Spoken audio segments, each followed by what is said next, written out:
welcome back again to Showpig Central, episode 2 or 1, depending on how you're counting and who's counting. But happy to be back and get this next one out to you and off the ground. Carrie and I talked about a lot of what to do in these first few because where to start. And like I said, this isn't going to be just chronological, like start to finish on a pig project.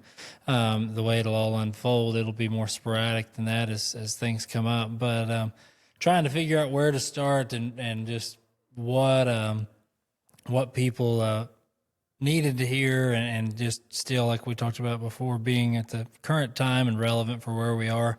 If you live in the Midwest, this won't be as current to you as if you live in the Southwest. But in Texas right now, we are right in the middle, or right towards the end of selling season, and coming up on validation entries and those type of deals. So we decided in this episode to talk about that a little bit, talk about some of the basics and just the simplicities of validation and entering shows, and some of the do's and don'ts and common mistakes that we see. So that was kind of where we decided to start today.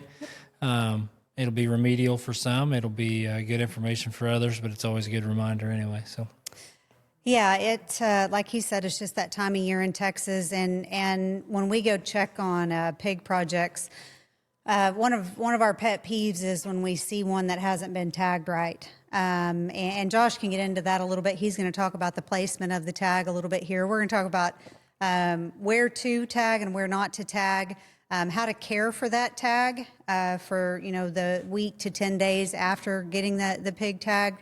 What to do if you have to cut a tag out. There is a process behind that. I talked to Tammy Glasscock. She is the swine validation chairman. Is that what I said? she's in charge. She's in charge of swine validation in Texas. And so I wanted to cover all of our bases and make sure that we were giving you guys the most relevant information. And I did learn some stuff. For sure. So we'll talk about that. Validation from, that standpoint. I know there's a lot of paperwork. Man, that day is really stressful for me, trying to make sure that we get all that filled out right. Stressful, definitely. It is stressful. Yeah. Anyway. It matters. It's one of those things.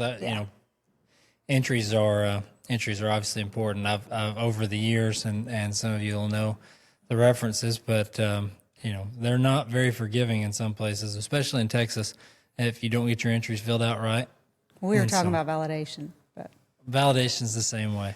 Validation's the same way. Well, no, that's a good distinction to talk about, though, because we have some first-year families that had bought their validation tags, and they thought that automatically entered them into the show. And so we had a dad call us last week scrambling because his entries had to be turned in, and he said, well, I got tags, so I thought I was good. So, this conversation might be a little late on the entering the shows part, because I'm sure a lot of you guys have already entered most of the shows. I hope you entered most of them. That's the main thing that we're going to cover. There is the validation where you have to validate to be eligible to show at a Texas major. And then there's actually entering the show. So just to kind of distinguish those two things. Both very important. Yes. Yeah. Necessities. And stressful for Carrie. So, as we kind of talk about it, the biggest, the simplest part of it, and a lot of you are going to say, well, we don't tag our pigs, our ag teacher does, our county agent does. You may be that county agent or ag teacher, or you may be the first time young ag teacher thinking, what am I supposed to do with this? They signed me up for that. So we're going to try to just go generally. One of the simplest things is where to put the tag. And it sounds so simplistic and like, well, where are you going to do it? For one, in Texas, if that's where you are, Tammy will be appreciative that I make this statement. It goes in their left ear. So that matters. I've been in situations where we tagged all the bears in their right ear. I showed up to the show and they made us cut them out and put them in their left ear. That's many years back, but it goes in their left ear. If it's most federal ID tags in that, it's not specific. But if you're in Texas, validating your pigs, it's going to be in the left ear. The most common mistake is people want to put it, and Carrie's got daylight here with us. I hope Justin's watching. He'll be appreciative that he gets to see that cut out of daylight. But we've got this cut out, and we'll try to hand it over. Cam, if you want to hit the zoom over to this side. But What most people, if you see the instances, they'll tag them out at the top of their ear, the very tip, or the top half of their ear. And half the time that's fine and it's really okay. Well, it's not okay. I was going to say, it's no, never it's not. okay, but No. sometimes it's not detrimental. Let's say it like that. But sometimes it'll make their ear, especially if they're smaller, and you tag it there and it flips on over and it just gives a bad set.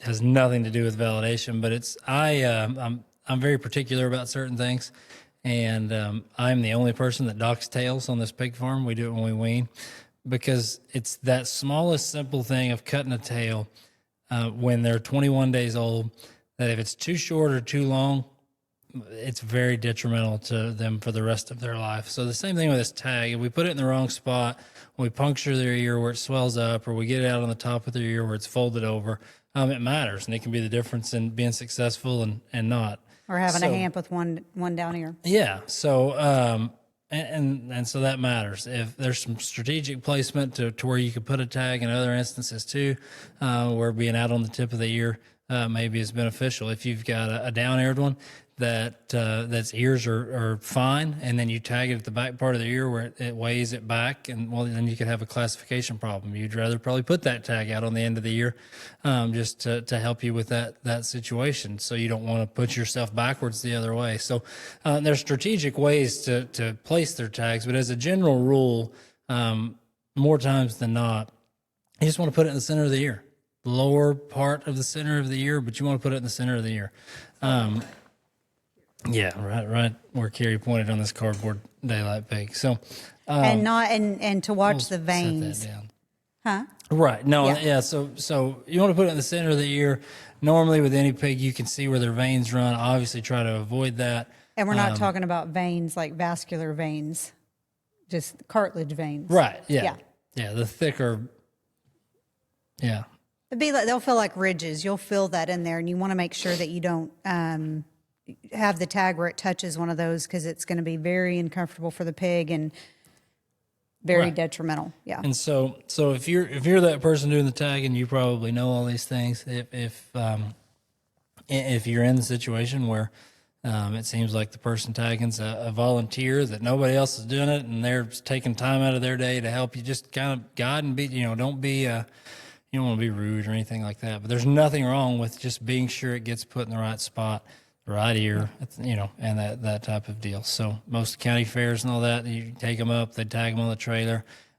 Just ask those guys to be mindful of that and where you want the tag, and everything will be great. You won't have any issues. So, or hopefully you won't have any issues. So, over the past couple of years, we have ran into issues with tags that crimp down a little too tight, and cause problems with their ear. And so Carrie's going to kind of touch base a little bit on how to manage tags to where you can minimize the issues after. Yeah. Because again, we're in a beauty pageant, and if their ears are holding over or swelled up or crinkled, that always, it just takes away from where we want to be. So after we get them tagged, there's some things I think that we can do a few steps down the way that'll help us as well to not have any issues. So Yeah, so just as far as tag care, right after those tags get put in the bear's ear, you want to turn them daily. That's pretty important, like Josh said. I know not as much last year, but definitely the year before, there was a lot of tags that got infected and just had those ears start ballooning up. So you want to turn that tag, and then we like to get the spray hydrogen peroxide and use that on both sides. is there a difference in the spray and the?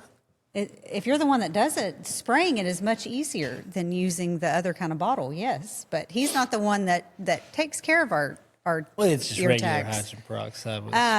So Sorry, you I could- couldn't resist. You could use that. You could use Vet Zone wound spray, something like that, to just keep that ear tag, that new hole, really clean. If you're a girl and you've ever had your ears pierced, you know that for about the first week to 2 weeks, you need to take really good care of keeping that new hole clean. So turning them every day, and then cleaning them with something like hydrogen peroxide, Vetzone wound spray, Vetricin spray, something like that. If you see swelling and it gets to the point to where it's a welfare issue for the pig, it's just entirely, too infected. I did talk to Tammy about how to handle that. So our state validation tags are 840 tags now. And you're not supposed to technically cut those out unless it's a welfare issue. So if that tag does have to be cut out because it's too infected, you need to let your ag teacher or your county agent know, whoever the validation chairman is in your county. And there's a form on the state validation website that you need to fill out, because you will get a new tag for that pig. And so basically this is kind of goes back to traceability, where if you cut a tag out, you need to let them know that he now has a new number assigned. You don't have to wait till you get to the show to get a new tag. Actually, they don't want you to. They want you to go ahead and re-tag that Barra, unless your county's just out of tags, and then you would have to wait till the show. No, and I'll try on the edit there to get that. No promises. So if you're listening to this at this point and you want to see that form, I'll try to get that pulled up where it overlays to where you can see that website, that form, and what it looks like. Bear with me on the editing side, but maybe we can make that accomplished to take one small step for Showpig Central. Yeah, that was something I didn't know. I didn't know that there was a form that we needed to fill out. So Tammy let me know about that. If you happen to have a compliance visit to where the validation committee comes to be sure that your pigs are at your house, and there's a Barra there that does not have a tag, they have the right to pull hair. And so she wanted me to share that information as well. Technically, all the Barras are supposed to have tags in their ears, throughout the feeding period. No, but things happen. Like if it's, and that's why we're talking about this, because if you need to cut them out, cut them out. It's better to do that if that's what's best for the pig and best for the situation. It's part of it. It's not, you'll run across people that think it's a mortal sin to do that and tell you better repent. But like this, it's just one of those things that needs to happen. Now, if you're cutting them out so you can try to tag them that's a different situation. But just like I said, don't fret it, don't sweat it. Do what needs to be done. Let the people know that need to know, and roll on down the road. And it's that simple, really, in my opinion. So, yeah. As far as validation goes, the other thing that Tammy really emphasized is when you go to put down your ear notches, be sure that you draw them on the picture that's provided on that form exactly like it shows up on the ear.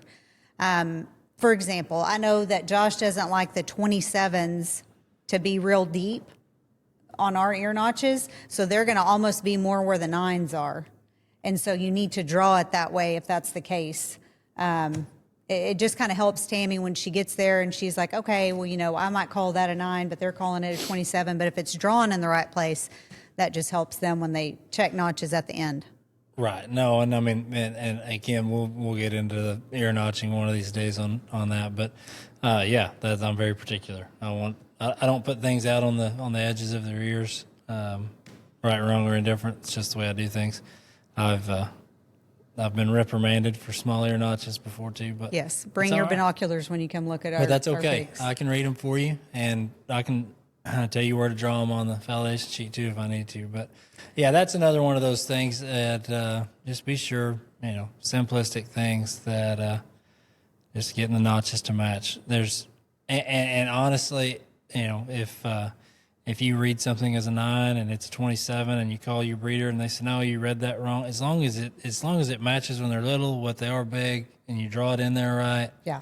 I mean, again, common sense discrepancy is okay. It's not ideal. Yeah. And thankfully Tammy is great to work with. Yeah. From that standpoint. I was going to tell you guys that Texas Pork Producers put out a validation guide last week on their Facebook page. If you're a new ag teacher or county agent or volunteer and you just kind of need to freshen up on your ear notching reading skills. They put out a really good, helpful validation deal last week. So it talks about validation in general, and it goes over ear notching and reading those. So I thought that was a good resource. So No, I think, and so, the other thing this time of the year is entering stuff. And like Carrie said, by the time this drops out for the South, a lot of y'all have probably already entered, but there'll be another set of shows to enter soon enough. And the thing about entries, especially, and a lot of the stuff we'll talk about when it comes to this will be focused more on the South than the Midwest, but we'll show y'all plenty of love too. Just bear with us. Give us a little time. But I always recommend to people to enter, if you can, enter multiple shows. So if you're planning on showing at San Antonio, enter Fort Worth and San Angelo and even Houston and Austin. But in today's time, pigs, they're still livestock. They don't do exactly what we want them to do sometimes. So to have those options, like I said, if you can, just makes sense. We've come into situations in the past where we bought a pig, we wanted to show him at Houston, and 9 times out of 10, that's probably where it's going to work out, and it'll happen and be fine. But where he didn't grow like he should have, and we needed 2 more weeks or another week, and we could show him at Austin, but we didn't have an entry. Late entries are expensive. Some places don't offer those. So having that option, even if you don't plan to do it, is something we'll always recommend if you're able, is to quite simply just enter all the shows. yeah, I think every show except Fort Worth, don't quote me because everybody needs to look through the rule book of everything, but I think Fort Worth is the only one that it doesn't allow you to late enter. But when we say they're expensive, it's anywhere from like $250 to $500 to late enter. So, and even if you talked about the Midwest, even if we lived in the Midwest and we had a set of bears on feed or pigs on feed for Denver, we would probably enter Perry too. Or in the fall and rolling over to Kansas City and that. I mean, there's always other options. Yeah. So, and again, if you don't want those options, that's up to you. But it's always a good practice just to give yourself some flexibility because you never know. Sometimes, not very often anymore, pigs grow quicker. We've had that happen to where pigs that we thought we would show at San Antonio, we showed at Denver, and this, that, and the other. So. Always give yourself the option. The only other thing that I thought about on this episode, Carrie, that we haven't talked about was back again. This will primarily just be to county agents and ag teachers, but I guess not, especially in the Midwest. Pulling hair for shows, and it always says on there 40 hair follicles or what have you. But another one of those things that matters today is hair, and I always try to pull those from right at the top of their chine or in between their eyes on their forehead, so you're not pulling it out of places that are harder to grow hair and get back. Like I don't pull it from their legs. I don't pull it from their side of their body, some of that. So that was the only other, we didn't really talk about that. Yeah, Tammy wanted me to talk about purebred gilt paper upload, and I told her I was definitely not the person. This is when we should have had one of those guests. Yeah. Already. No, we would have to have an ag teacher or someone to do that because I don't know anything about uploading purebred gilt papers. I just know they have to have them when we validate. So, I'm not much help with that. But yeah, we talked about in the first episode, we have 150 sows. 2 of those are pure. One of those 2 didn't get bred pure. So we don't have a lot of experience there. We'll have to get some of our wiser friends on that deal with that a little bit more often to weigh in on the strategy of the purebred category in all facets as we go forward. But I know one thing that kind of goes along with this, because I'll start getting asked about this, is Texas bred certificates. Some guys send those out this time of year. We are not one of those guys. We will get you a certificate at the show. These days, the only show that you have to have it to show at is at the Texas Elite Gilt Show, and you can get those at Kerrville at the show. So if you have a gilt from us and you're fretting because you don't have your Texas bred, don't worry about that. You can get it at the Texas bred table in Kerrville at Texas Elite, and that's 100% okay. Perfect.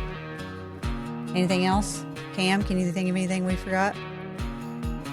Wish we could get a wide English producer, Cam.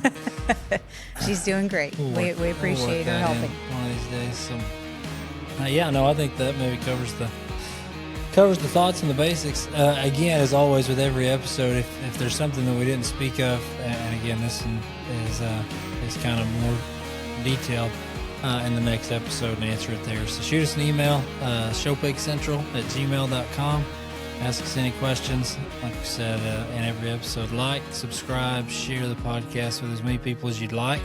If it's something you enjoy, and we would greatly appreciate you getting the word out there. So Prayer requests. And yeah, no, as always, like we talked about, you've got prayer requests, you've got anything from a spiritual standpoint that you'd like to discuss, holler at me. I'd love to talk about it. We're going to work some of that into here too as we continue on and get a little more prepared going down through the podcast. So with that being said, Yep. thanks again for tuning in. We will see y'all next time.